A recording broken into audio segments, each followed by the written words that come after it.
Welcome again guys to my channel. This is Janel Edanyo. At sa video kong ito, ituturo ko po sa inyo kung paano po tayo kumuha ng birth certificate online. Ito po guys ay door-to-door delivery po guys Panoorin nyo po ang vlog ko na ito para po masundan nyo po kung paano po tayo kumuha. Click natin ang Google. So ayan po. So ngayon po, nandito na po tayo ngayon sa dashboard po ni Google. So i-type lang po natin dyan ang www.psa. Yan, type lang po natin. Then dito sa baba po guys, makikita na po kaagad natin dito guys ang psa.gov.ph. So click po natin yan. So yan. Then scroll up po natin.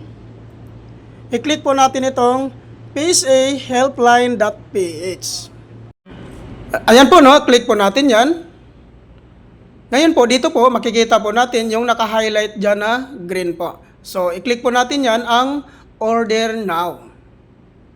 So, dito naman po, makikita po natin ang choose certificate type.